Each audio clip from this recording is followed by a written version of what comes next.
कृषी हे कृषी प्रदर्शनाचं हे 10वं वर्ष आहे. तसं या संस्थेला 55 वर्ष पूर्ण झालेली आहेत शेतकऱ्यांसाठी काम करताना.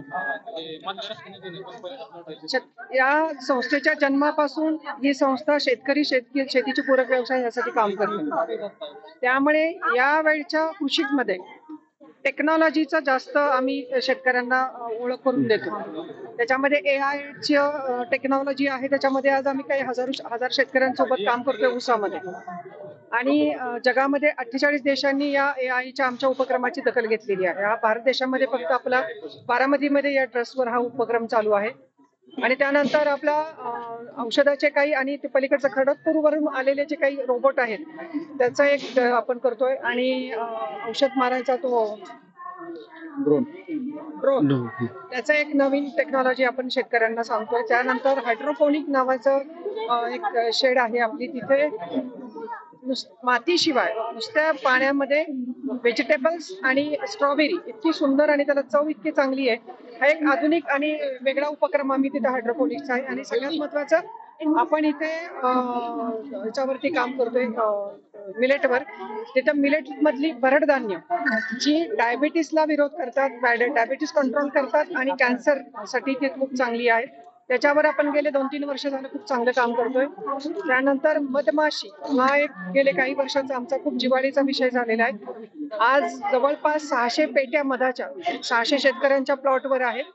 आणि ह्या डाळिंब आणि काही फळबागा आहेत तिथं या पेट्या शेतकरी घेऊन जातात भाडेतत्वावर. आणि त्यांचं फ्लावरिंगच्या मोहरामध्ये बागा आल्या की त्या पेट्या परत आपल्याकडे येतात. आणि त्यातून मधाचं पण आपण हे करतो. जनावरं काही सिलेक्टेड काही गायी घोडे आणि जनावरं आपण इथं आणलेली आहेत. डॉग शो आहे उद्या, हॉर्स शो आहे उद्या. काही आधुनिक वाहनं ट्रॅक्टर आणि ट्रॅक्टरशी निगडीत काही नवीन काही अवजारं इथं आलेली आहेत. त्यामुळे यावेळचं मुख्य आकर्षण आहे AI टेक्नॉलॉजी. आणि हे आता आपण ऊसावरती प्रयोग चाललाय.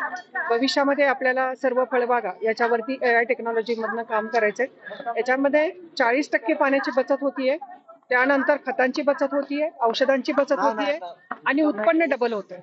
त्यामुळे शेतकरी भयंकर उत्सुक आहे आता AI टेक्नॉलॉजी सोबत जायला. आज रोज 2-3 दिवस झाले तुम्ही पाहिलं असेल की काही हजारो लोकांनी तिथं रजिस्ट्रेशन केलंय की आम्हाला ह्या टेक्नॉलॉजी सोबत जायचं आहे. त्यामुळे मला वाटतं आता 9 महिन्याचा ऊस आहे आपला 32 कांडीवर गेलेला आहे. जेव्हा हा हार्वेस्ट होईल या शेतकऱ्यांच्या शेतातला ऊस तर ही एक जागतिक लेवलची बातमी होणार आहे की हा AI टेक्नॉलॉजीचं पहिलं हार्वेस्टिंग आमचं काय आम्हाला देऊन गेलं. 20 तारखेपर्यंत आता हे प्रदर्शन राहणार आहे. शेतकऱ्यांना काय आवाहन करणार राज्यात?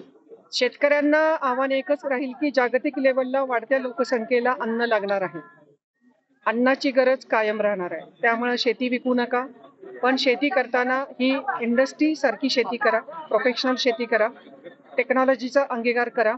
त्यानंतर AI टेक्नॉलॉजीच्या माध्यमातून जेव्हा तुम्ही त्याला जॉईन होता त्यावेळेला ते तुम्हाला तंत्रज्ञान सांगतं गुगलवरनं की इतक्या हेक्टरवर टोमॅटोच्या लागवडीत, इतक्या हेक्टरवर वांग्याच्या लागवडीत, इतक्या हेक्टरवर शिमला मिरच्या लागवडीत.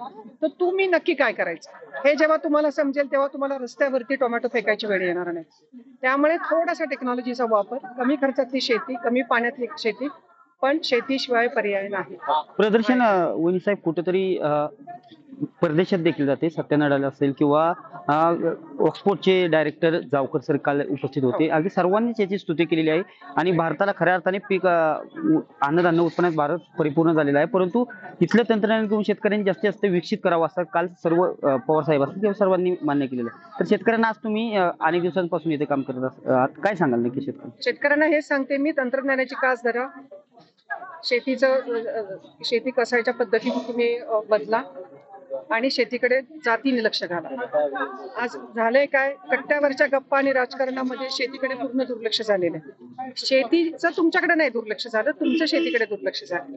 त्यामुळं शेतकऱ्यांनी खरंच शेतीकडे लक्ष देणं गरजेचं आहे असं मला त्यांना विनंती करायची आहे. त्यामुळे शेतीकडे लक्ष दिलं तर शेती लाखांमध्ये कोटीमध्ये देते. त्याचा अनुभव मी स्वतः घेते. माझी फक्त 32 एकर शेती आहे. माझ्याकडे केशर आंब्याची बाग आहे, 2500 आंब्याची झाड आहेत. पण कधी मी प्रत्येक आंब्याचं मार्केटिंग मी स्वतः करते. तेव्हा मला कळतं की माझी बाग मला किती देते. हे पण शेतकऱ्याला म्हणजे शेतकऱ्याला पिकवायचं जमतं पण विकायचं जमत नाही. ते पण थोडंसं आपण शिकलं पाहिजे आणि त्यात लाज नाही वाटली पाहिजे की मी शेती करतो याचीच लाज नाही वाटली पाहिजे. पहिली शेती तर करायलाच पाहिजे, पण विकता पण आपल्याला आलं पाहिजे. आपले प्रॉडक्ट आपल्याला विकता आले पाहिजे. तर आपल्याला कळतं की माझ्या फळाची, माझ्या आंब्याची, माझ्या केळीच्या झाडाची खरी किंमत काय आहे. या ठिकाणी भीमथडीचं खाऊगल्ली देखील आयोजित करण्यात आलेले आहे. किती यामध्ये बचत गटांनी सहभाग घेतला? इथे 100 स्टॉल आहेत आणि 100 महिला बचत गटांना आपण इथे संधी दिली आहे. पुण्याला जी भीमथडी झाली त्याच्यामध्ये ज्यांना ज्यांना संधी नाही मिळाली त्या सगळ्या महिलांना आपण इथे संधी दिलेली आहे.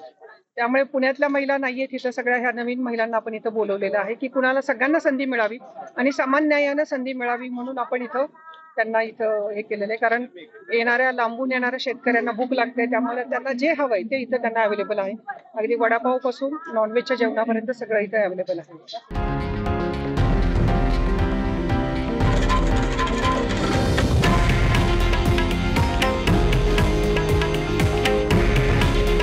हे आहे देशातील नंबर 1 न्यूज नेटवर्क आणि आपण पाहत आहात TV9 मराठी. काळजी तुमची, हित महाराष्ट्राचं.